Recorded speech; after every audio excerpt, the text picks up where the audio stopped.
अब भैया भी तो यही महाराज कहा कि मैं इनको जन्म ने ददारी वर्षाणी, भागवत जी में लिखा है 100 वर्ष तक जन्म ने दिया।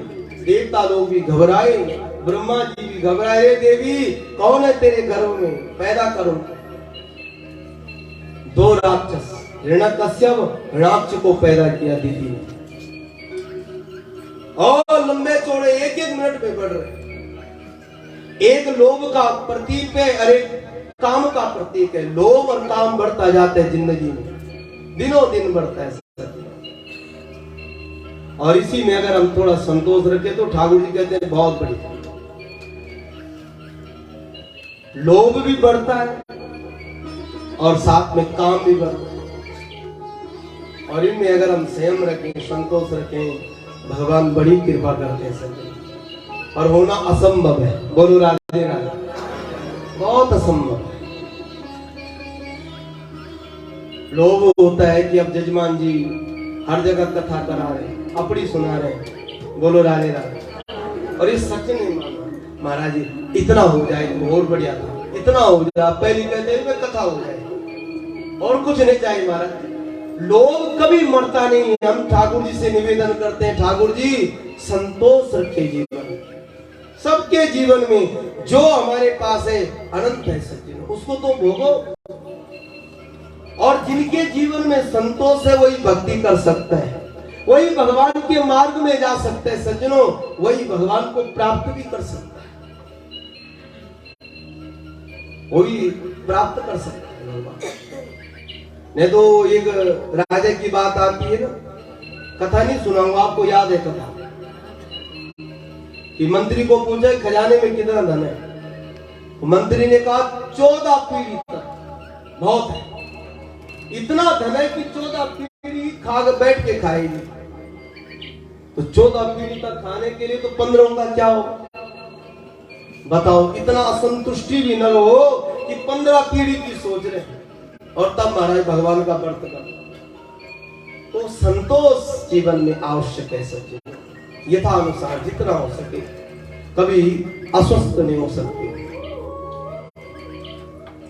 आज महाराज हिरण्याक्ष ने अपने भाई हिरण्यकश्यप को कहा कि शरीर तो बड़ा, क्या करें, कुछ नहीं आए उनके भान में। तो एक भान आया, उन्होंने क्या किया सज्जनों, पृथ्वी का हरण कर दिया, और पृथ्वी को पाताल लोक ले गया हिरण्याक्ष। और जब पाताल लोक ले गया तो यहाँ मनु और शत्रुपा की उत्पत्ति जब ब्रह्मा जी ने किया, तो ब्रह्मा जी ने कहा कि मनु और शत्रुपा ने कहा कि कैसे महाराज हम, तो ब्रह्मा भगवान उत्पन्न हुए, और ब्रह्मा भगवान ने क्या किया सज्जनों, हिरण्याक्ष के साथ युद्ध किया, और अंत में हिरण्याक्ष का वध किया ब्रह्मा भगवान ने, और धरती की स्थापना की। बोले ब्रह्मा भगवान की,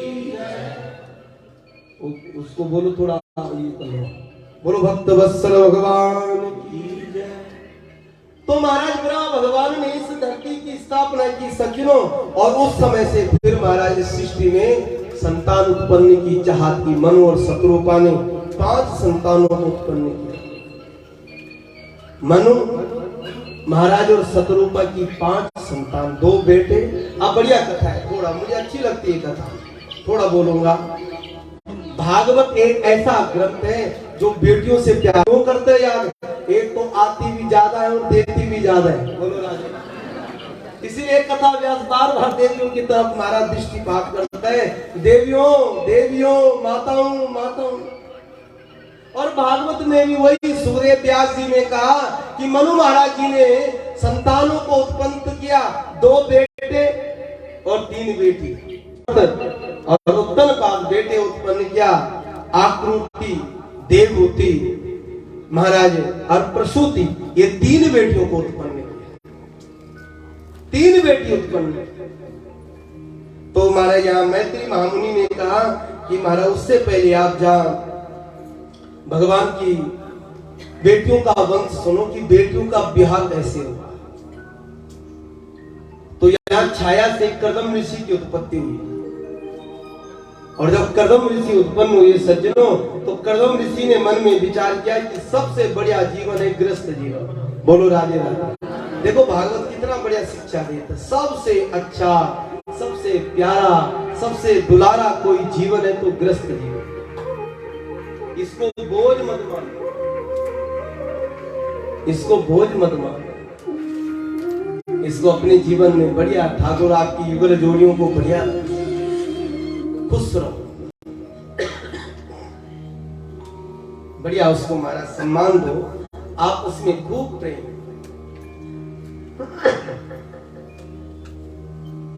और इतना होना चाहिए कि मैं निवेदन करता हूं कि घर घर में खूब, हमारे घर में गोपाल जी हो, कुछ सेवा पति जी कर रहे हैं, कुछ पत्नी कर रहे हैं, एक दूसरे के पूर्वक हो।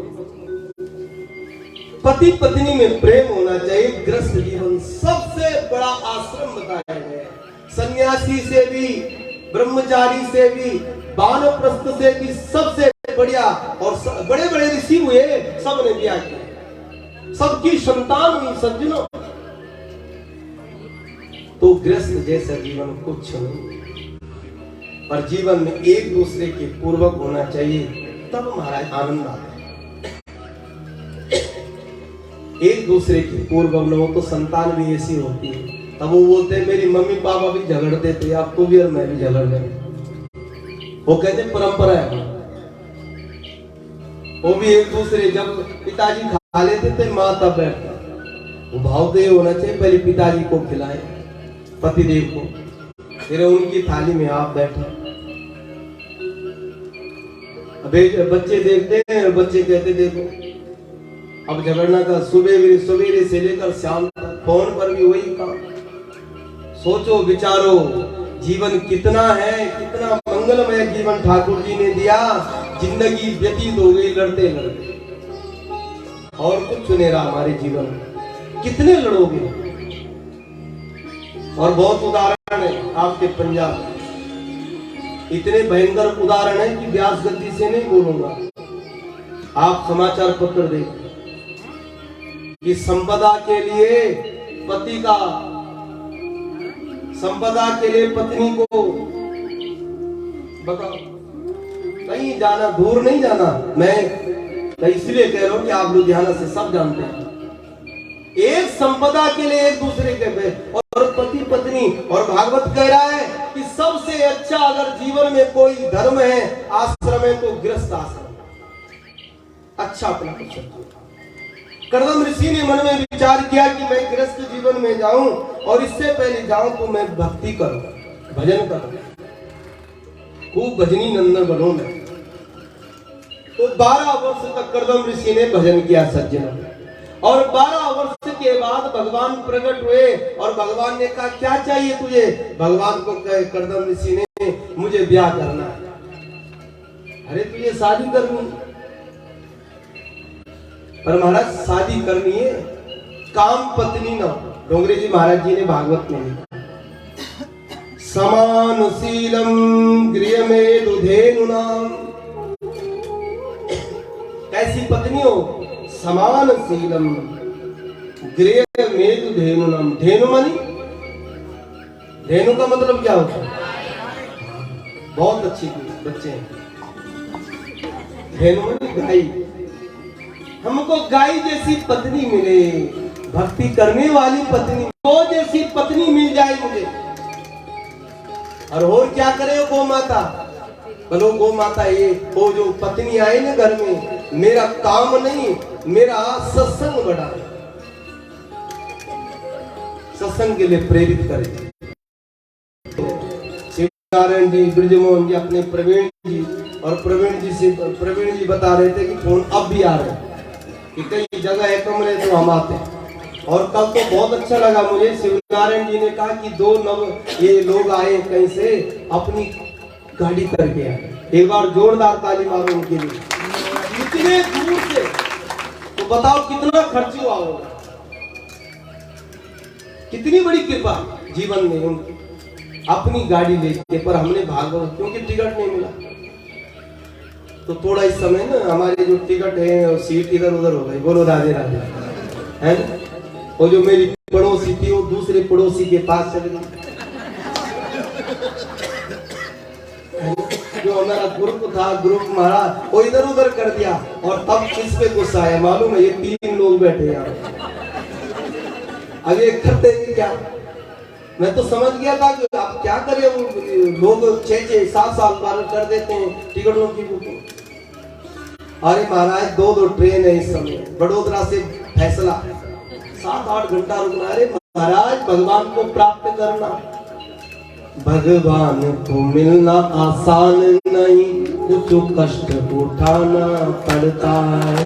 भगवान को मिलना आसान नहीं, कुछ कष्ट उठाना पड़ता है। श्री राम को मिलना आसान नहीं, कुछ कष्ट उठाना पड़ता है।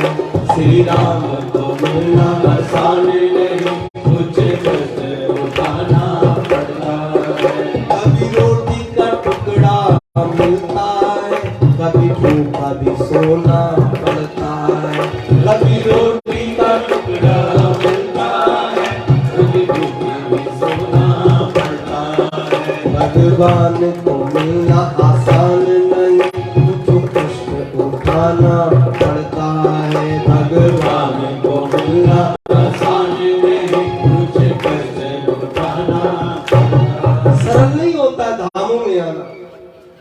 आपने सोचा जगन्नाथ जी गए, बड़े सुंदर भाव से गए, बस दिल्ली में उतरे, वहां से बढ़िया ये द्वारिका। और हमारे पूज्य आचार्य जी बता रहे थे, वीरेंद्र जी, ये राजा का घर है और राजा के घर में मिलने के लिए बहुत कुछ करना पड़ता है महाराज। बड़े बड़े दस्तखत कराने पड़ते हैं कि हम राजा को मिलने जा रहे हैं। महाराज उस मंत्री को मिलो, संतरी को मिलो, फलाने को मिलो और फिर राजा के पास। हम तो बहुत बड़े भाग्यशाली हैं कि सकुशल और बढ़िया है।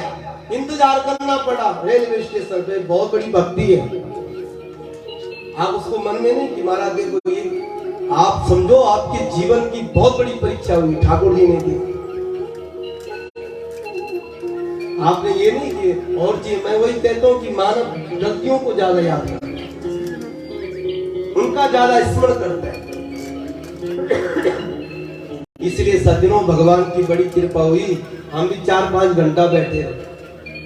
ये जो कार्यकर्ता लोग हैं, आप बोलेंगे महाराज मुख्य जजमान थे, ये अपने वीआईपी रूप में आ जाते, सब सोए रहे महाराज। और ये भगवान द्वारिका जिसकी कृपा है कि हम उसके पास आए तो कोई न कोई बोलने का भाव ये सज्जनों में, कोई न कोई जीवन में ऐसी चीज होगी, भगवान को मिले, कठिनाई आ जाए, कोई बात नहीं चलेगा। तो मैं कथा कहाँ पे कह रहा हूँ तो पता ही आपको, करदम ऋषि जी कह रहे हैं मुझे पत्नी मिले समान स्त्रीलों धेनु नाम गाय की तरह, ऐसी मुझे पत्नी मिले, मेरा सत्संग बढ़ाए, मेरा काम न बढ़ाए, मुझे दुर्व्यसनों में न लगे, मुझे कहीं पकड़ के हाथ चलो द्वारिका जी, अब चलो जी दूसरे धाम में। अभी दूसरे धाम की अभी घोषणा नहीं हुई, बोलो राधे राधे। हो जाए यही द्वारिका जिसको ही प्रेरणा देंगे। मैं ये कहता हूँ कि आप राजी रहो, खुश रहो, प्रसन्न रहो और भगवान की कृपा होगी तो अपने आप कराएंगे महाराज। और भगवान ऐसी कृपा करे ये लड़ी चलते रहे आप लोग। तो सज्जनों धर्म पत्नी वही श्रेष्ठ है। तो मैंने परसों भी कहा, आज भी कह रहा हूँ महाराज लोगों को, पत्नी की प्रशंसा किया करो उनके सामने। कभी कभी कोई आ जाए, मौसी आ जाए, बुआ जी आ जाए, बुआ जी क्या बोलूं मैं, ये तो बस मेरा बहुत ध्यान रखते, बहुत कृपा बस। इसलिए जब मेरे घर में आई तब से मैंने कुछ पाया।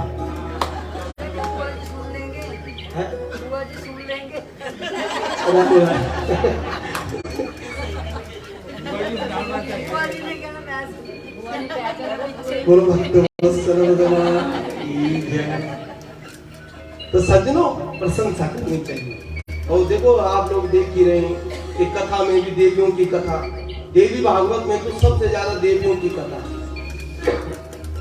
और देवी भागवत में एक प्रसंग है, मैं क्षमा चाहूंगा ठाकुर जी से, आप लोगों से भी। इस सावित्री की कथा आती, सत्यवान की कथा, जरा उसको पढ़ो आप। 14 वर्ष के सत्यवान की मृत्यु हो जाती है और सावित्री अपने अपने मृतक पति का साथ नहीं छोड़ती। यमराज आता है भैंस के ऊपर और पकड़ता है उसको, मृतक शरीर को, पीछे पीछे देवी और प्रश्न कर रही है। करते करते एक ऐसा प्रश्न कर दिया कि उस यमराज को बोलना पड़ा सौभाग्यवती। और जैसे यमराज ने सौभाग्यवती कहा तो कहा महाराज आपने मुझे सौभाग्यवती कर दी, मेरा पति का शरीर तो आप ले जा रहे। प्रणाम किया, मैं उन पतिव्रता देवियों को प्रणाम करता हूं। यमराज कह रहा जो मरे हुए पति को भी जीवित कर सकती, इतनी बड़ी शक्ति है आपके अंदर से। ये बहुत बड़ा उदाहरण है देवी भागवत सत्यवान की। और मृतक पति को जीवित कर दिया। इसलिए स्वस्थ रहने के लिए आपसी प्रेम होना चाहिए, सत्संग के लिए प्रेम होना चाहिए, भजन के लिए प्रेम होना चाहिए, घर गृहस्थी चलाने के लिए आपसी प्रेम होना चाहिए। फिर देखो आपके जीवन में ठाकुर जी कैसे नाचते नाचते आते। पर उससे पहले उन लोगों के लिए निवेदन है जो शादी करना चाहते हैं, तपस्या करो, भजन करो। उन बच्चों के लिए पढ़ाई करो, डॉक्टर बनो, वकील बनो, पर भजन करो। और तब ठाकुर जी से बोलो कि मुझे ऐसी पत्नी चाहिए जो मेरे कामों में मेरा साथ बना। भगवान ने कहा मैं तुझे ऐसी पत्नी दूंगा। अरे महाराज सुनो, वरदान देने से पहले एक और काम करो। भगवान से कहा कर्दम ऋषि ने कि महाराज आपको मेरे घर में आकर के पुत्र बन के आना पड़ेगा। भगवान ने कोई बात नहीं, मैं पुत्र भी बन जाऊंगा। उन्हें तपस्या। इधर से नारद जी मनु और शत्रुपा के पास गए। और जब वो नारद जी गए तो नारद जी ने कर्दम ऋषि की व्याख्या की। देवहूति बैठी थी बगल में। अब ये थोड़ा हमारे लिए भागवत में तो एक प्रसंग एक घंटे का सज्जन। तो कहा कि कर्दम ऋषि ने कर्दम ऋषि की जब प्रशंसा की तो देवहूति ने मन ही मन में विचार कर दिया मेरा पति कर्दम ऋषि। देखो उसकी थोड़ा बहुत चर्चा की, वो हरि भक्त है, माता पिता की सेवा करने वाला है, पितरों को मानने वाला है, अपने धर्म के प्रति समर्पण भाव है और बढ़िया दिखने में सब चीज है। भगवान की कृपा, कोई कमी नहीं, बढ़िया कर कोई शुभ लक्षण हो बच्चे के अंदर। तुरंत महाराज स्मरण आया और मनु और शत्रुपा ने देवहूति को ले गई कर्दम ऋषि के पास। जंगल में बाबा बैठे तपस्या करने के लिए और घास की कुटिया बना रखी है बाबा ने। जैसी गए महाराज तो यहाँ थोड़ा कर्दम ऋषि ने सोचा कि मैं किस के साथ शादी करना चाहता हूँ, थोड़ा परीक्षा ले। 3 आसन बिछाए, एक में तो महाराज मनु बैठे, एक में शत्रुपा। और सोचा कि मेरे पति हैं। और इसमें ये बात आती है कि महाराज लोग प्रश्न करते हैं हम तो ज्यादा पत्नी को आसन देना चाहिए, पर पत्नी स्वस्थ है तो उसका धर्म है कि पहले मैं पति को आसन। घर में ब्राह्मण देवता है तो ब्राह्मण को आसन देना हमारा धर्म है। ब्राह्मण जजमान को आशीर्वाद ये न दे, आसन न। बैठो महाराज बैठो, नहीं गलत, हम आसन दे। आपने आसन दिया है, बिठाए यहाँ पे, हर कथा में बिठा दे जजमान जी, हम आदर पूर्वक व्यास जी को विराजमान करें। अब ये हमारी नम्रता या ब्राह्मण देवता कहते हैं यार भगत है 2 आसन, अस्वस्थ है कोई बात नहीं, आसन। धर्म ये कहते हैं सज्जनों कि पत्नी अपने पति को आसन दे और जजमान जहां भी हो कैसे भी हो ब्राह्मण का सम्मान करने के लिए आसन प्रदान कर। ये धर्म है और ये नीति भी कहती है। आसन में नहीं बैठे पर सम्मान कैसे करें, पति का दिया हुआ आसन है तो एक हाथ रख दिया, सम्मान कर दिया अपने पति का। मनु महाराज जी से पूछा क्यों आए जंगल में। कर्दम ऋषि ने पता सब चीज था। कहा नारद जी आए थे घर में और नारद जी ने आपके गुणों की व्याख्यान किया तो मेरी बेटी ने आपको अपना पति बना दिया मन ही मन। अब आप जानो इनका काम। कर्दम ऋषि ने कहा देखो जी ब्याह तो करूंगा पर मेरी एक शर्त है, एक संतान होगी मैं बाबा बन जाऊंगा। बोलो राधे राधे। अब यहाँ तो पहले ब्याह ही नहीं हुआ और वो कह रहा जब एक संतान होगी बाबा। मनु जी ने कहा और शत्रुपा ने कहा देवहूति कोई राजकुमार मिल जाएगा उसके साथ तेरा ब्याह है, बाबा के चक्कर छोड़, तो इसके चक्कर में पड़ रही है। नहीं नहीं, भारत की देवी है, भारत की कन्या है, भारत की बेटी है, मन में संकल्प लिया और हमारे अंदर ये विशेषता होनी चाहिए। एक का वर्णन कर दिया तो कर दिया। मैंने इतनी कथा आपको सुनाई, वो गरीब है, अज्ञानी है, उसको बढ़िया योग्य बनाओ। आप देवी, और मैंने श्री गणेश में आपको दृष्टांत भी दे दिया। वो गरीब है, अज्ञानी है, उसको कोई बात का पता नहीं है, उसको ज्ञान देने का प्रयास करो। आप ज्ञानी है, उसको अच्छे सत्संग के प्रति समर्पण भाव रखो, आप ज्ञानी है। कर्दम ऋषि ने कहा, देवहूति ने कहा बड़े कुछ हो जाए, अब मन में संकल्प ले लिया अगर ब्याह करना है तो इन्हीं के साथ ब्याह करना है। ये हमारी भारत की बेटी है, संकल्प जो कर दिया वो पक्का कर। आज बहुत इस विषय में तो कितना बोलो सकते, क्या बोलो, कैसा समाज चल रहा है। कुछ ने तो ऐसा बोल दिया कि कोई सेठ मिल जाए लड़का ब्याह कर लो, माँ मम्मी भी मिली है, पिताजी भी मिले, सब ब्याह कर दिया और 2-4 महीने में बोले कि बेटी का मन नहीं लग रहा तलाक दो, और नहीं देते तो हम मुकदमा करते हैं, इतने लाख रुपए भी देना पड़ेगा साथ, और दे दिया, पैसे दे दिया, फिर दूसरी जगह ऐसे, तीसरी जगह ये धंधा बना दिया। भारत की नारी, देवताओं ने भी पूजा की भारत की नारियों की, और जहाँ देवियों की पूजा हो रमते तत्र देवता, जहाँ देवियों की पूजा सत्कार सम्मान होता है सज्जनों, वहाँ देवता लोग रमण करते हैं, वहाँ लक्ष्मी रमण करती है। देवी का तिरस्कार न करो, रोने लग जाए देवी रोज रोज रोज, तो ये हमारे लिए अच्छा नहीं। हम उनको कोई न कोई, यहाँ तो द्वारिकाधीश ने कमाल ही कर दिया। देवियों के विषय में ज्यादा ही कुछ हुआ है ना भाव आ रही है, भगवान की कृपा है। नहीं तो कभी तो मैं निंदा ही करता हूँ, ऐसा ना करो, पर आपके लिए मैं देखो इन लोगों से कितना सावधानी कर रहा हूँ कि आपका सम्मान करें। एक बार ताली मारो अपने लिए। कितना मैं ये प्रेरणा दे रहे हैं ठाकुर जी की, महाराज व्यास जी, हमारी देवियों के अंदर बहुत शक्ति है, इतनी दूर से आई, इतना भाव, और देखो शोभा यात्रा में सबसे ज्यादा संख्या, सबसे ज्यादा नाचने वाली भी देवी है। इसलिए ठाकुर जी बुला रहे कि ये लाला लोग कभी कभी गुस्सा करते हैं, कभी कभी आ जाते हैं और तब बड़ा डर लगता है क्या करें। अब नाश्ता ही छोड़ दिया और नाश्ता रखा है प्लेट में, बढ़िया परांठे थे, सब चीजें। थोड़ा देवी ने कहा कि महाराज ऐसा बस हट, मैंने कहा छोड़ दे रही परांठे को, चल पड़ा। अब देवी ने तो दिया था सम्मान से, फैक्ट्री में गए, दिन भर देवी, और तेरे पापा ने आज नाश्ता ही नहीं किया, भूखे ही चल गए, बेटे को भी बहू को भी उधर भी।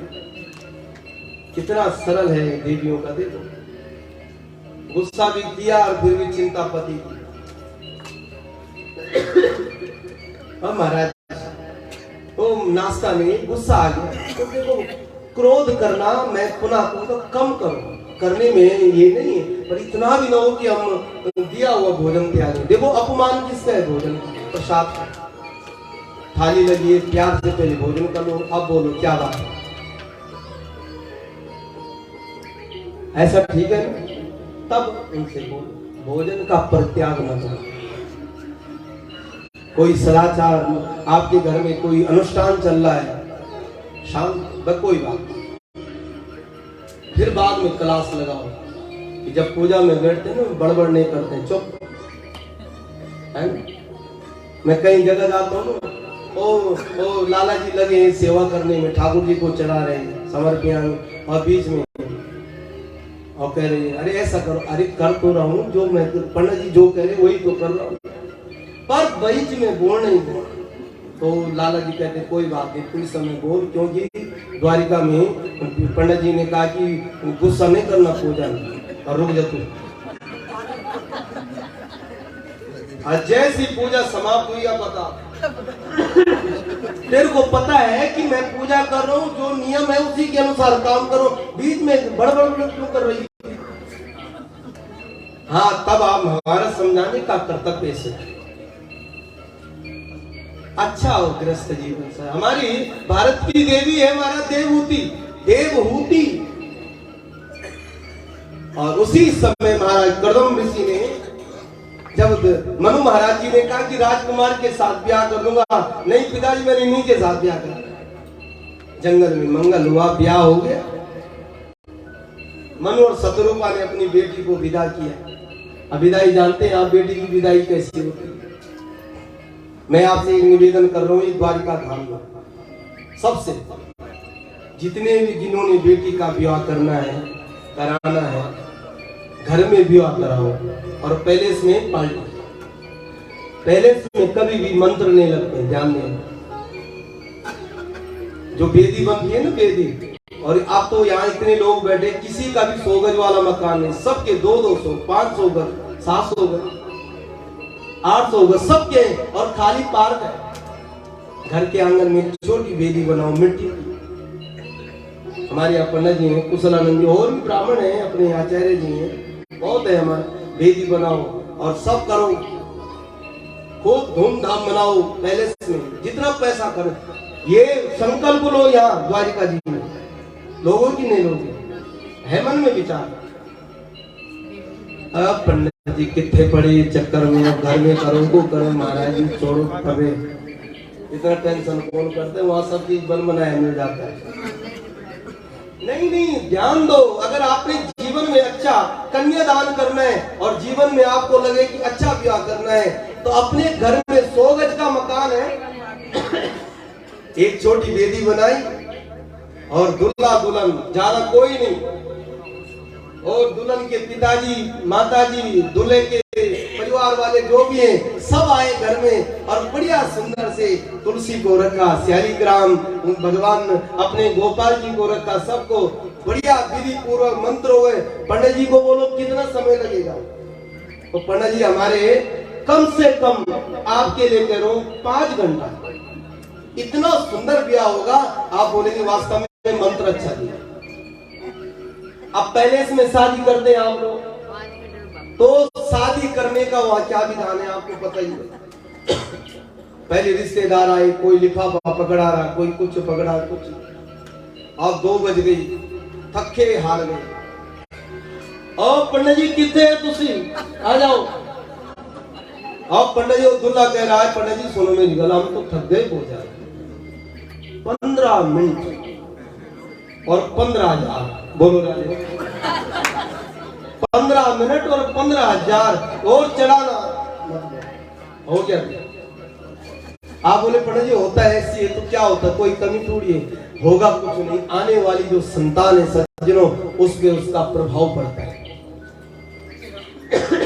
उसमें उसका प्रभाव। इसलिए यहाँ द्वारिका जी में आकर के मन में संकल्प लो, हम अपनी बेटी का विवाह करें, बेटे का विवाह करें, और सब विधि घर में हो, सब विधि घर में हो, और पार्टी खूब पैलेस में कराओ, जो भी खाना है आपने पैलेस में। देखो हमारे जीवन में कितना मंगल होगा। कर्दम ऋषि ने महाराज बेटी की विदाई हुई, और महाराज यहाँ कर्दम ऋषि ने मन में विचार किया कि अब थोड़ा भगवान का धन्यवाद तो कर ले, जिस परमात्मा की कृपा से मुझे पत्नी मिली है, थोड़ा धन्यवाद तो कर लो। और 12 वर्ष तक कर्दम ऋषि की समाधि लग गई। देवहूति ने मन में विचार किया कि मेरे पति देव तो महाराज समाधि में चल पड़े, पर मैं भागूंगी नहीं, मैं भी तपस्या करूंगी। नियम ले लिया देवहूति ने, जैसे पति का रूप वैसे पत्नी का भी रूप है ना। आजकल तो वही होता है, पार्टी में जाना है तो एक रंग के कपड़े, बोलो राधे राधे, अच्छे लगे कि लगे, युगल जोड़ी चल रही महाराज, जितने भी महंगे वो चलेगा। अरे पवन जी इसको थोड़ा कम कर दो भाई, अब इसकी बारी आ गई, चौथा दिन है ना, जहां भी जाता हूँ कथा में ये याद ही कर लेता हूँ। तो महाराज कह रहे हैं कि उनको कहे मनी आपस में, ये नहीं कि पति महाराज समय नहीं पति के कपड़े क्या है कैसे, और पत्नी वहां महाराज सदस्य की अच्छी बात है, होना चाहिए। योगिनी बन गई, एक भक्त बन गई, पति देव के गले में तुलसी की कंठी, तो पत्नी के गले में भी तुलसी की कंठी। तुलसी हर समय पवित्र रहती है। बहुत लोग प्रश्न करते हैं इस विषय में, अपवित्र नहीं होती तुलसी, ध्यान दें, बताना चाहिए हमको कि हम अपने धर्मों में आए फिर क्या होगा, ये क्या होगा, ऐसा क्या होगा, कि बस तुलसी की कंठी न पहने और एकादशी व्रत है ये बानाबाजी नहीं। भाई माथे में चंदन लगाना, महाराज ये करना, सब बात कुछ ना कुछ निकल जाता है सब। तो महाराज सुखदेव जी कह रहे हैं देवहूति ने एक योगिनी का रूप धारण किया, और जब 12 वर्ष के बाद कर्दम ऋषि ने समाधि खोली तो अपने सामने एक देवी को देखा जिनके सफेद बाल हो गए। प्रणाम किया, देवी प्रणाम करता, कौन है आप? अरे महाराज आज से कुछ साल पहले मेरा ब्याह हुआ आपके साथ, मैं आपकी पत्नी हूं। अरे देवी आप यहीं रही, कहां जाओ?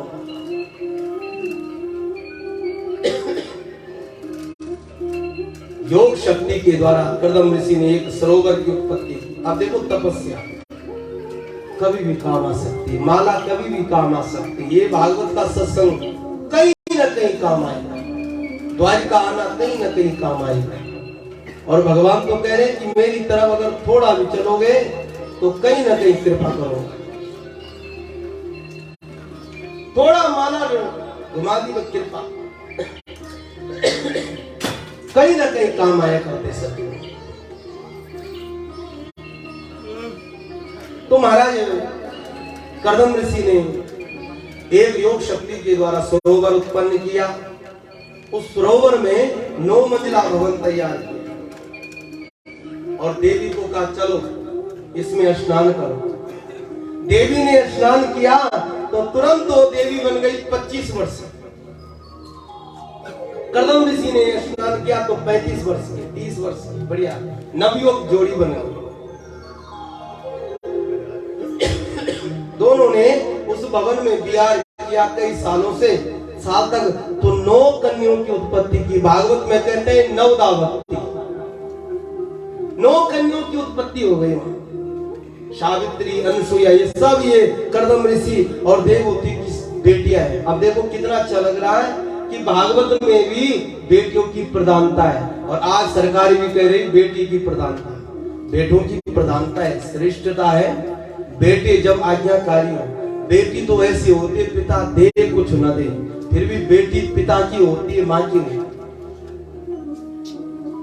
और फिर भी बोलती है मेरे पिताजी गरीब रहे, मेरे पिताजी कुछ नहीं दिया, आज मेरा बंगला बन गया, पर मेरे पिताजी। और मैं कथाओं में ज्यादा यही बोलता हूँ सर दिनों, दुनिया में कोई याद करे पिता को न करे, बेटा करे न करे, या उसकी पत्नी करे न करे, पर दुनिया में एक देवी ऐसी जो मरने तक पिता को याद करती, वो है बेटी। हर मुख में मेरे पिताजी ऐसे सुंदर हैं, ऐसे थे, ऐसे हैं, मेरे पिताजी ये काम कराते हैं, करा रहे हैं, सब महाराज वो बेटियां। इसलिए बेटी को सम्मान दो, आज देना चाहिए। और अच्छा लगा हमारे जिंदल जी कह रहे मेरी बेटी है, कौन बहू। परसों जब प्रसंग चला था तो शिवनारायण जी ने कहा डायरेक्ट बेटी बोलो कि बेटी है, बहू को बहू नहीं बेटी बोलो, बेटी मेरी बेटी, मेरा हर ध्यान देती है, वो भी किसी की बेटी। तो पिताजी के प्रति, यहाँ तक मैं भाई के प्रति, यहाँ तक कि माँ के प्रति एक दयावान है, और वो हमारी भारतवर्ष की बेटियां। भाई का काम नहीं चल रहा और बहन का काम ठीक है तो कोई बात नहीं, कुछ न दे तो रक्षाबंधन कर ले, 10 रुपए हाथ पकड़ा ले, बस हो गया काम। इसलिए मैं भागवत में कहता हूं सज्जनों, बेटियों को कभी ना भूलो, अपनी बहन को कभी ना भूलो, अपनी बुआ को कभी ना भूलो, उनको याद करो। त्योहारों में कोई शुभ अवसर है, याद करो उनको। चलो यहाँ तो बहुत भाग्यवान, नाम नहीं लूंगा, कई लोगों ने अपने पैसे देके लोगों को टिकट दिए, चलो यात्रा। मुझे बड़ी खुशी हुई, प्रसन्नता हुई, और मैं उन भक्तों के लिए खूब एक बार जोरदार ताली मारूं उन लोगों को। यहाँ आए हमारे बहुत भगत जी आए जिनको हम हमारी समिति के द्वारा चलो यात्रा नहीं थे, पर आज उनकी कृपा से वो लोग इस धाम का दर्शन कर रहे हैं, भागवत श्रवण कर रहे हैं, कितनी अच्छी बात है। तो जहां ये बात हो करनी चाहिए महाराज, मदद करनी चाहिए, भाई की हो, बुआ की हो, बेटी की हो, करनी चाहिए मदद जितना हो।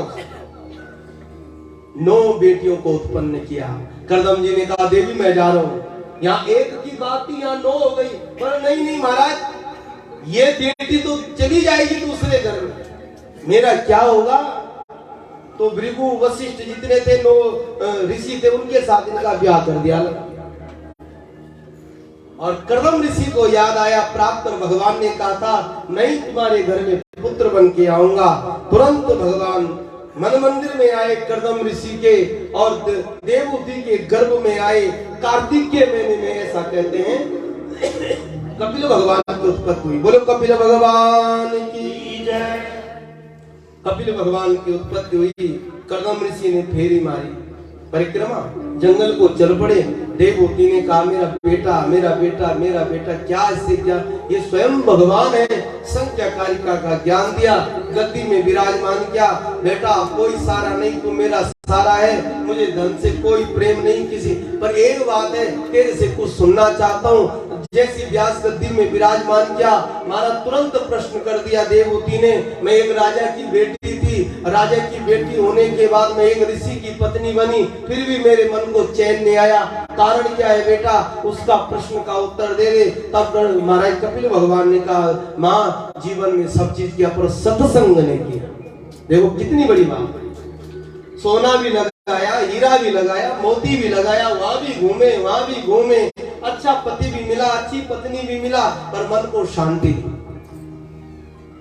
तो कपिल भगवान जी कह रहे हैं कि संत का संग ने किया और सत्संग ne सुना, इसलिए तेरे मन को शांति नहीं। जीवन में जब तक संत न मिले, सत्संग न मिले, सब वैभव एक तरफ।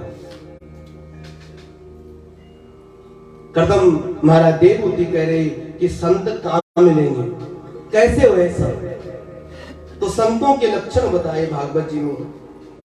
अजात शत्रु शांति साधवो साधभूषणम।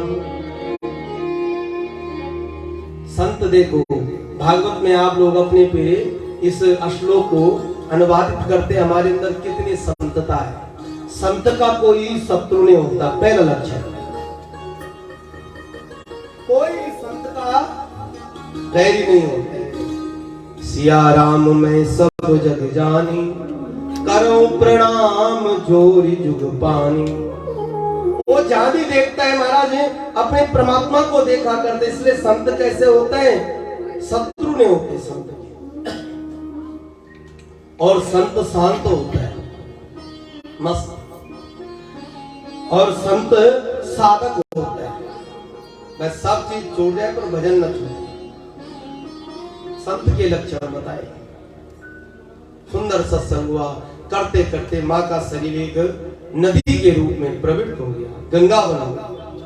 गंगा सागर में, जो आप रामेश्वर जी के पास में गंगा सागर में कपिल भगवान गए समाधि में और अंतर ध्यान हो गए। बोले कपिल भगवान की। और इसमें कर्दम ऋषि सुंदर भाषा में मैत्री ऋषि विदुर महाराज जी को कथा सुना रहे। सज्जन भागवत जी में एक प्रसंग आता है बेटियों का, सूक्ष्म सुनाऊंगा कि दक्ष प्रजापति ने जैसे शंकर भगवान का अपमान किया और देवी ने पिता के प्रति प्रेम भाव किया और फिर पिता की तरफ अग्रसर। जब गई तो देखा सब चीज है और मेरे पतिदेव का सम्मान। तो लंबी चौड़ा प्रसंग है, मैं प्रणाम करूंगा भोलेनाथ को। और अंतिम में कहा पिताजी आपने अच्छा नहीं किया, जहां शंकर का भाग न हो, जहां मेरे पति का सम्मान न हो, वहां मेरा रहना भी ठीक नहीं। और यहाँ पे ऐसा प्रसंग आता है भागवत जी में कि उस देवी ने अपने शरीर को दग्ध किया, तब शंकर भगवान का एक गण वीरभद्र आता है और नष्ट कष्ट कर देते हैं। सब देवता लोग आते हैं ब्रह्मा जी के पास, निवेदन करते हैं कि ये क्या हो गया। सब भगवान शंकर के पास जाते हैं और दक्ष के पास जाकर के दक्ष को देखा मृतक, बकरे का सिर लगाना इत्यादि काम करना, उसको स्वस्थ करना। भगवान लक्ष्मी नारायण प्रकट हुए और कहा जहां जहां यज्ञ हो रुद्र भाग न हो तो मैं उसको प्राप्त नहीं करता हूँ। तो रुद्र भाग देने का प्रस्ताव रखा गया यज्ञ में। ऐसा प्रसंग है सज्जनों, इन सब प्रसंगों को प्रणाम करें। और शेष कथा संध्या काल के समय में 4 से लेकर 5 से लेकर के और 8 बजे तक। और आज तो आप लोग ये समझना कि संध्या काल में आए तो कैसे आए पता है? जिस दिन भगवान का जन्म होता है कैसे आना चाहिए बता सकते हैं? सज धज के आओ, बढ़िया। और कैसे कपड़े पहने? पीले वस्त्र पहने। और महाराज तिलक लगाओ, भाव से आओ। साथ में ठाकुर जी के लिए खिलौने की व्यवस्था होगी। अगर आपके लड्डू गोपाल खड़े तो ऐसा समझो तो भी यही है। द्वारिकाधीश का जन्मदिन मना रहे हैं आज हम। कौन? बालाजी सेवा, बालाजी भागवत परिवार, सेवा परिवार। और आप और हम सब यहाँ कितनी बड़ी मस्ती है। और आज सुंदर बृहस्पतिवार है, भगवान का दिन तो सब भगवान के होते हैं, विषय नहीं है। और भी लेके आना, जो पर्स है ना, पर्स में नोट भी लेके आना। बोलो राजा, ये तो हम भूल ही गए, लेके आना अवश्य लाना आज। क्योंकि भाई हम ब्रज में रहे, मेरे वृंदावन में ठाकुर जी ने थोड़ा मौका दिया रहने का, तो वहां बोलते बोलना चाहिए। नंद बाबा को बोला, अरे बाबा ये जो गाय माता है 2 लाख ब्राह्मणों ने हमको दे दो। दे दिया नंद बाबा ने। यशोदा को कहा ए मैया ये जो हार है ना गले का ये हमने दे दिया। इसलिए हम बोल रहे हैं, बोलो राधे राधे। वो लेके आना। और हमारे जो नंद बाबा बड़े उत्साह है कल से कि मैं जो बधाई दूंगा तो बड़े भाव से दूंगा। देते हैं सज्जनों, आप भी आओ और ठाकुर जी को बधाई दो, बधाई दो, बधाई गाओ। और खूब नंद के आनंद भयो जे कन्हैया। हाँ, खूब उत्सव मनाओ यहाँ पे, खूब सदस के आओ और खूब महाराज प्रेम से भगवान की मंगलमय कथा सुनो। और अपने जीवन को ये समझो कि हम हर दिन जन्म उत्सव मना रहे हैं यहाँ पे। कब हमारे जीवन में ऐसा मंगलमय। तो आज ठाकुर जी का जन्म उत्सव है, 52 भगवान का चरित्र है। भगवान राम का अवतार होगा, मत्स्य अवतार की कथा होगी, नरसिंह भगवान का प्राकट्य। बहुत देवता आने वाले हैं, आपके पंजाब से भी आने वाले बहुत देवता। और स्वयं ठाकुर महाराज द्वारिकाधीश यहाँ पे प्रकट होंगे और हम खूब उनके साथ में नाचेंगे गाएंगे। और कल की सूचना आपको शाम को मिलेगी। कल विचार हो रहा था मैंने और सबके सामने निवेदन कर रहा हूँ कि भ्रमण का था विचार, तो क्या बनता है, कैसा कार्यक्रम बनता है, उसके हिसाब से थोड़ा। क्योंकि मैंने उपाध्याय जी को फोन किया तो कहते 12-1 बजे तक भेंट द्वारिका बंद हो जाती, विश्राम करते हैं ठाकुर जी। तो क्या ठाकुर जी प्रेरणा देते हैं, तो ये हम विचार विमर्श करेंगे बैठ करके। और कल की बैठक में पहले आज की बैठक, पहले आज को देखो कितनी बधाई आती है, क्या आती है। हाँ, बोलो वत्सल भगवान। 2 मिनट भगवत नाम ले और उसके बाद सब लोग सूचना हमारे प्रधान जी देंगे। और उसके बाद महाराज प्रसाद का भोग लगेगा और प्रसाद के भोग के बाद तुरंत आप महाप्रसाद ग्रहण करेंगे जहाँ जहाँ आपको व्यवस्था मिली। दूसरी बात में ये सज्जनों, थोड़ा अपना ध्यान के साथ में सफाई का ध्यान रखें। होटल में मैं पुनः वहाँ जगन्नाथ में लोगों ने बहुत प्रशंसा की, इतना कोई नहीं बैठता जितना पंजाबी बैठता। बोलो राधे राधे।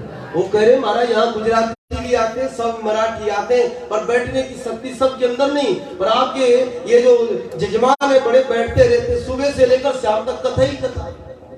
ऐसे हम यहाँ नाम कमाएं। तो भाव ये है कि स्वच्छता पे ध्यान दें, घूमने जाएं। जिनको शाम को घूमने जाना जा सकते हैं, बोलो राधे राधे। खूब घूमने जाओ, द्वारिकाधीश की दर्शन करो, उस सब में आ जाओ, है ना। शाम के समय सम्मिलित हो जाओ और खूब भगवान के साथ नाचो गाओ, बड़े प्रेम के साथ एक भजन भगवान के चरणों में। और उसके बाद आप लोग सोचना, बोलो श्री वृंदावन मेरी उठे बिरे की पीर सखी वृंदावन जाऊंगी, मेरी उठे बिरा की पीर सखी वृंदावन जाऊंगी, वृंदावन जाऊंगी, वृंदावन जाऊंगी, वृंदावन जाऊंगी, आप खड़े करके वृंदावन जाऊंगी, मेरी उठे बिरे की पीर सखी वृंदावन जाऊंगी, मेरी उठे बिरा की पीर सखी वृंदावन जाऊंगी, मेरी उठे बिरे की पीर सखी वृंदावन जाऊंगी, मेरी उठे बिरा की पीर सखी वृंदावन जाऊंगी। ओ श्याम सलोनी सूरत की दीवानी हो गई, श्याम सलोनी सूरत की दीवानी हो गई, श्याम सुंदर सलोनी की दीवानी हो गई, श्याम सलोनी सूरत की दीवानी हो गई। मैं कैसे धरूं धीर से वृंदावन जाऊंगी, मैं कैसे धरूं धीर से वृंदावन जाऊंगी, मेरी उठे बिरे की पीर से वृंदावन जाऊंगी, मेरी उठे बिरा की पीर से वृंदावन जाऊंगी। हाथ खड़े करके ठाकुर जी को बुलाओ वृंदावन से, अपने पंजाब से, अरे आप द्वारिकाधीश बैठे आ जाओ, श्याम को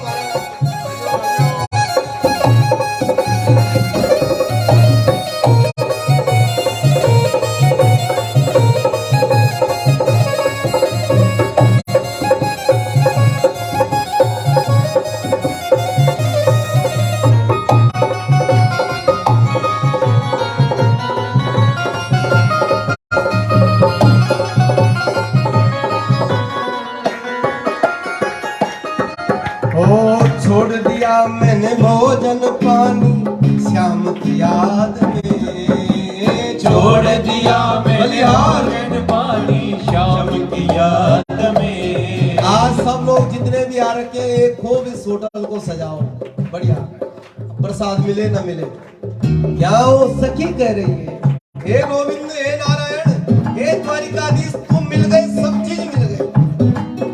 ओ छोड़ दिया मैंने भोजन पानी शाम की याद में, छोड़ दिया मैंने भोजन पानी शाम की याद में।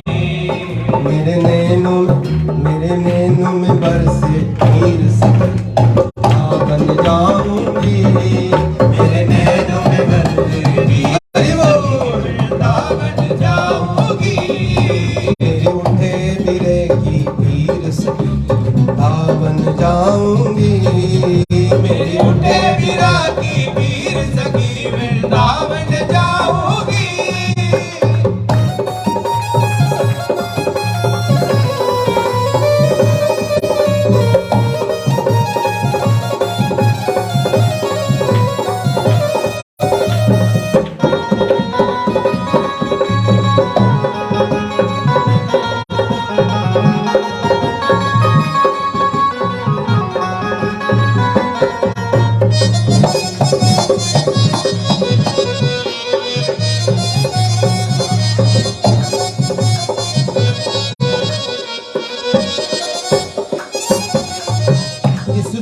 से रिश्ते नाते सभी छोड़ दिए, इस दुनिया से रिश्ते नाते सभी छोड़ दिए, ओ इस दुनिया से रिश्ते नाते सभी छोड़ दिए, इस दुनिया से रिश्ते नाते सभी छोड़ दिए।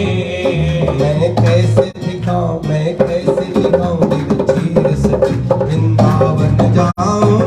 मैं कैसे दिखाऊं दिल चीर सगी वृंदावन जाऊंगी।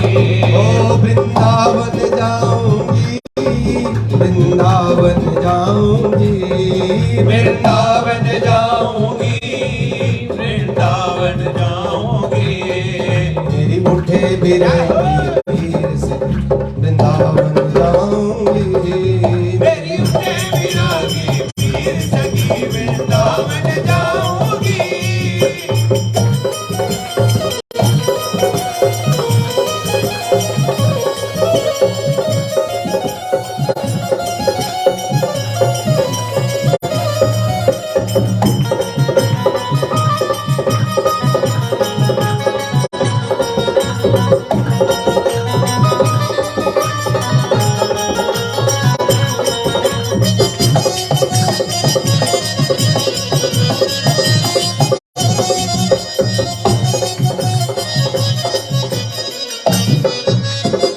अंतिम पद है, सब चीज करना पर इससे नैन न मिलाना। और इसने इससे नैन मिला गए आपने, तो आप घर जा करके बोलेंगे अब कहाँ लगा ये मन, तो घर वाला भी परेशान हो जाएगा। देवी क्या हो गया, दिन को रात नहीं, रात को दिन नहीं, मान नहीं। अरे मैया क्या बनाए, द्वारिकाधीश के पास गए, 2 मिनट वहां खड़े रहने का मौका मिला, उसने हमारा चित्त चुरा लिया। अब यहाँ नहीं, लुधियाना नहीं, पंजाब में नहीं, द्वारिका धाम में मन जा रहा। और इतनी भयंकर भक्ति भी मत करना कि मीरा की तरह भाग के यहाँ आ जाना। नहीं, हमने सब चीजें, पर सुंदर ठाकुर जी का ये भाव लिख रहे हैं, हमारे संत कह रहे हैं, नैन लड़े गिरधारी से मैं तो पागल हो गई। नैन लड़े गिरधारी से मैं तो पागल हो गई। नैन लड़े गिरधारी से तो पागल हो गई। नैन लड़े गिरधारी से मैं तो पागल हो गई। दुनिया से बहेगा तीर से वृंदावन जाऊंगी। दुनिया से बहेगा तीर से वृंदावन जाऊंगी। मेरी उठे बिरे की तीर से वृंदावन जाऊंगी।